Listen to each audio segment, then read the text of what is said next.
अस्सलामुअलैकुम वरहमतुल्लाहि वबरकातुहू। आइए आज पढ़ते हैं तख्ती नंबर 8, तनवीन व नून साकिन। तनवीन व नून साकिन का कायदा, जिस नून पर जज़म हो यानी सुकून हो उसको नून साकिन कहते हैं। तनवीन और नून साकिन की आवाज़ यकसा होती है, जैसे बादो ज़बर बन बराबर है बानून ज़बर बन के। पहले आप ये बात याद रखें कि जिस हरफ पर जज़म रहेगा उस हरफ को क्या कहेंगे? साकिन कहेंगे। जैसे यहाँ पे नून में जज़म है तो नून साकिन हुआ, ठीक है। यहाँ पे या पे जज़म है तो या साकिन हुआ, है ना। वाव पे जज़म है तो वाव साकिन हुआ। तो जिस हरूफ पर जज़म रहेगा उस हरूफ का नाम लेके साकिन बोलना पड़ेगा। अब तनवीन और नून साकिन की आवाज़ यकसा यानी एक जैसी ही होती है। इसको क्या पढ़ेंगे? तादो ज़बर तन, तानून ज़बर तन, दोनों क्या होगा? तन तन। आवाज़ तो एक जैसी ही है, लेकिन ये अलग लिखा हुआ है, ये अलग लिखा हुआ है। आवाज़ तो एक जैसे ही आती है, तो पढ़ने का क्या तरीका है?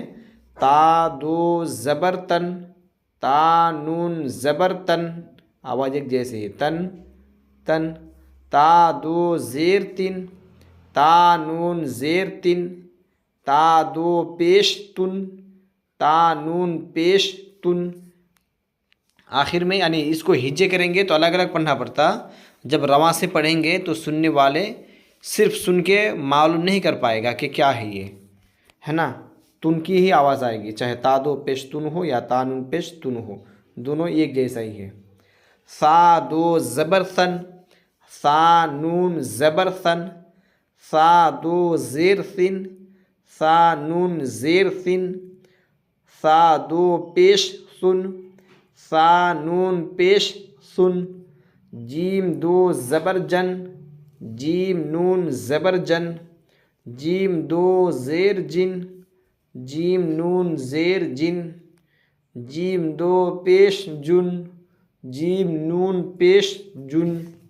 दाल दो ज़बर दन, दाल नून ज़बर दन, दाल दो ज़ेर दिन, दाल नून ज़ेर दिन, दाल दो पेश दुन, दाल नून पेश दुन। तो इसको ऐसे पढ़ेंगे जैसा कि मैं पढ़ाया, यानी हिज्जे करेंगे तो अलग अलग लगेगा, लेकिन जब रवा से पढ़ेंगे तो एक जैसा ही आवाज़ आएगी उसकी। अब इसको मश्क रवा से पढ़ते हैं। आदन, ये अलिफ नहीं पढ़ा जाएगा क्योंकि तनवीन है इसमें, ठीक है। आदन सौइन, करीबुन, फमन, अज़ीमुन, कुन, मरदुन, रसूलुन, शैअन, गिशावतुन, गासिकिन, हुदन। यहाँ पर भी या नहीं पढ़ा जाएगा, क्या पढ़ेंगे इसको? हुदन, ठीक है। तो ऐसे ही याद करने की कोशिश कीजिए जैसा मैं पढ़ाया, और साफ साफ याद कीजिए और पीछे का भी सबक को याद रखें, ठीक है। अस्सलामु अलैकुम वरहमतुल्लाहि वबरकातुहू।